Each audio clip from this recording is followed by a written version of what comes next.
question que je voudrais aborder ce soir, c'est ma maladie a-t-elle un sens? Alors, j'ai lu le livre de Thierry Jensen, La maladie a-t-elle un sens? C'est très intéressant, c'est un gros pavé, hein.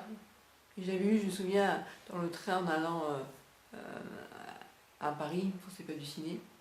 Et c'est intéressant de se poser la question, à un moment donné, on se pose la question, oui, est-ce que ma maladie, elle est venue de manière comme, c'est pas de chance? Ou bien, il y a une raison à ça? Est-ce que c'est mon mode de vie qui a fait que? Et on se rend compte que trouver un sens à sa maladie, ça peut nous aider à mieux l'accepter, enfin l'accepter, se l'approprier comme on dit. Et moi j'ai une question dans laquelle je me suis interrogée, pour laquelle je me suis interrogée plutôt. Bon, ben moi comme je lis l'apparition de la maladie à la mort de mon grand-père, suite aux abus que j'ai connus, eh bien, je me pose plus la question. Sauf que j'ai envie de dire, si on voit, comment dire, j'ai pas eu moi un avant, un après la maladie.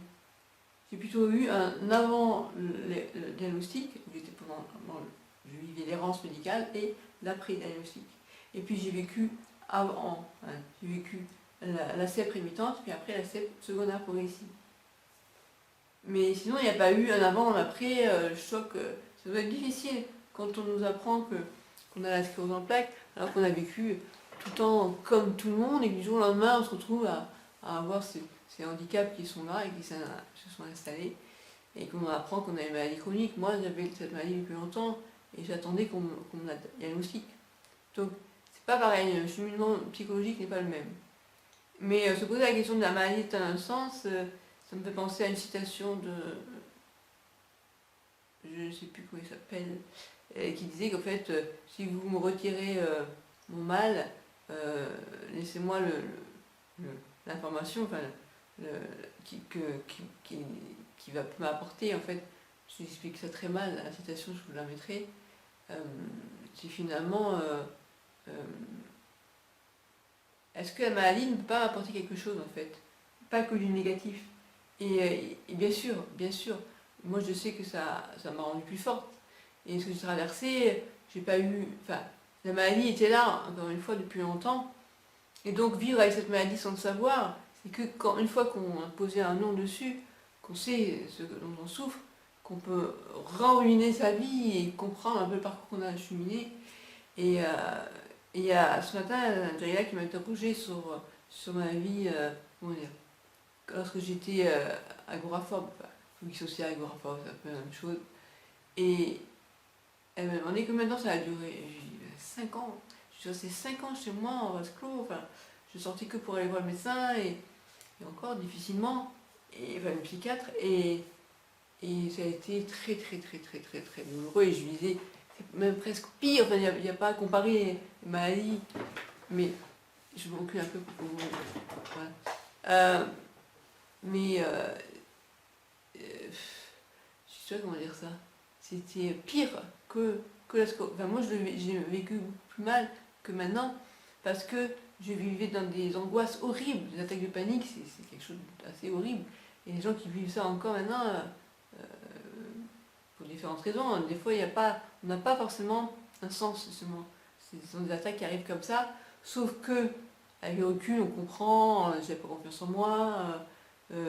J'avais beaucoup peur de regarder les autres parce que ma mère, ma famille m'a mis dans cette optique-là. Enfin, ma mère elle est très peur, surtout Christelle, pas de scandale, ne fais pas de scandale, je ne vais pas avoir honte de toi, c'est ça. Donc il faut faire super attention à ce qu'on disait, à ce qu'on a pu mieux respirer, quoi. Et ça s'en est pas rendu compte, je pense. Elle n'a pas voulu ça, mais ça m'a fait du mal, j'avoue que. Donc en société, il fallait surtout bien qu'on se tienne, elle nous serrait à l'abri, quoi. Donc elle était très dure à ce niveau-là. Et après, à un moment donné, je me souviens, ma mère, elle supportait pas qu'on dise que j'avais vécu l'agoraphobie, la phobie sociale. Elle me dit, mais non, c'est pas phobique, Christ, t'as jamais été phobique. Je dis, maman, mais si. Bah, tu étais comme moi. Je dis, maman, je la disais qu'elle était un peu autiste sociale parce que c'était sa famille, voilà, et c'est bon, les autres, on n'a pas besoin de personne que ses enfants et son mari, quoi, c'est tout. Donc ça a été difficile, parce que c'est pas comme ça qu'on doit vivre, quoi. Les enfants, on les fait pas pour soi, il faut qu'ils partent, quoi. Et moi, ça a été difficile. Et puis à un moment donné, depuis sa mort, il y a eu, bien sûr ça a été très triste pour moi, mais en même temps il y a eu un effet positif, où je me suis rendu compte que finalement, je pouvais vivre sans elle, parce qu'elle m'a fait croire finalement que j'avais tellement besoin d'elle que je ne pouvais pas faire ma vie toute seule. Et la maladie est arrivée, et elle m'a rajouté, parce que finalement, ça m'a montré que je ne pouvais pas vivre toute seule. Et là, je ne vais toujours pas vivre toute seule, mais c'est les adultes qui sont là, c'est différent. Donc, pour vous, quel est le sens de votre maladie? À quel moment elle est apparue? Qu'est-ce que vous n'arrivez pas à vous dire que tout n'est pas noir, tout n'est pas... Bien sûr que c'est difficile de vivre avec cette maladie, mais elle nous apporte aussi elle nous oblige à ouvrir les yeux sur notre vie, sur certaines choses. Et en dehors de ça, là, ce qui est aux plaques m'a amené la possibilité, la chance d'aller à Paris participer au concours C'est pas du ciné. Ça a été pour moi, merci encore à l'UNICEF, hein, d'avoir organisé cette campagne d'information pour parler de la sclérose en plaques et permettre aux personnes qui souffrent dans leur chair de la maladie de s'exprimer via les vidéos. Ça a été ça. Et pour moi, ça a été super, quoi, super opportunité. Voilà, donc ça m'a apporté aussi du positif. Comme autre chose positive, on peut pas, comment dire, ma vie serait pas celle que je ne serais pas celle que je suis maintenant si j'avais pas eu cette maladie. Et avant de savoir que j'avais la maladie, j'étais très immature.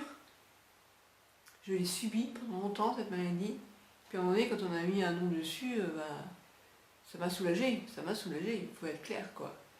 Et après, j'ai réalisé que, parce que au début, je me suis dit, bah, ça pareil que j'ai connu depuis tellement longtemps cette maladie, ça rien ne va changer. C'était faux, parce que là, j'étais en train de passer en mode progressif.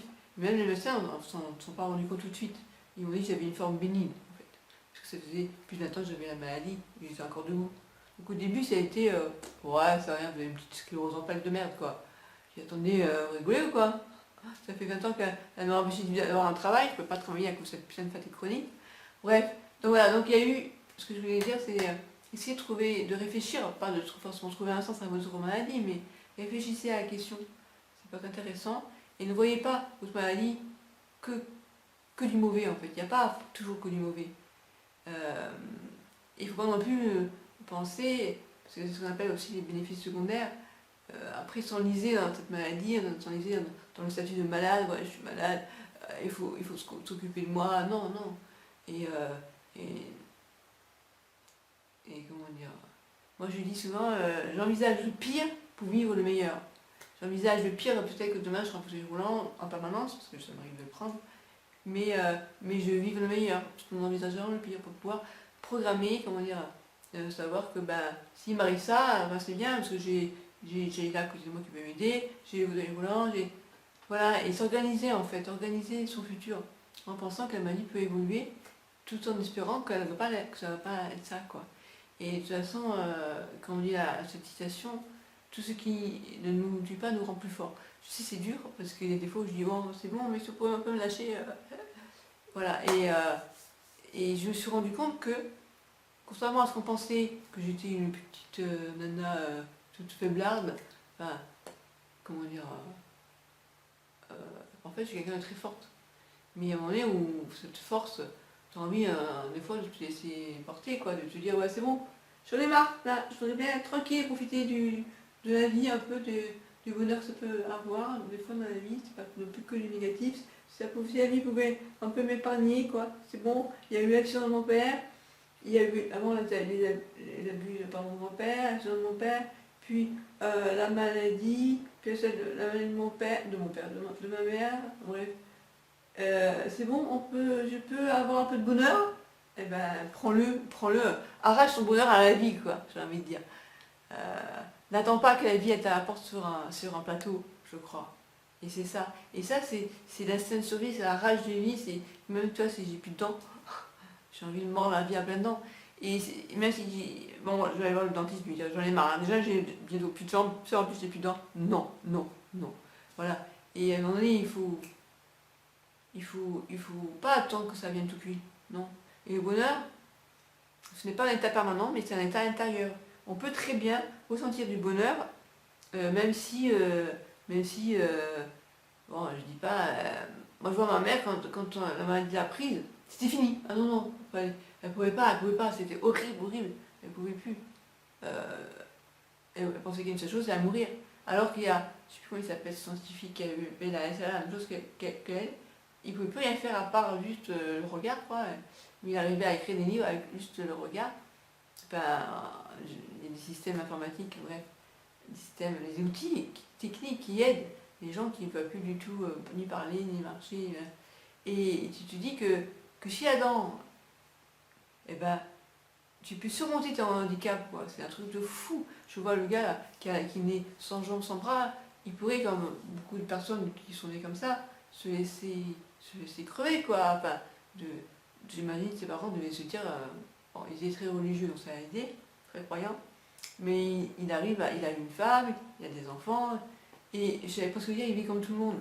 Ben non, il vit pas comme tout le monde, mais il a, il a, il a, comment je pourrais dire ça? Il n'a pas tant, voilà, malgré ses handicaps, il vit quand même, et je pense qu'il a le bonheur. Ah, pas tout le temps, bien sûr, mais comme tout le monde, le bonheur, on ne le savourerait pas si il était en permanence, quoi. C'est comme le soleil, tu l'apprécies, parce qu'il y a la pluie aussi. Et s'il y avait le soleil tout le temps, ça te saoulerait, quoi. Voilà. Bon, je vais arrêter là, parce que je pourrais parler longtemps. Donc, n'hésitez pas à me faire un retour. Et puis, bien sûr, likez et partagez la vidéo pour les gens qui n'ont pas la pêche, vous voyez. Là, c'est important, c'est important. En ce moment, j'essaie de faire des vidéos vachement, comment dire, où je me lâche. Donc j'espère que ça vous plaît. Et voilà. Bye bye.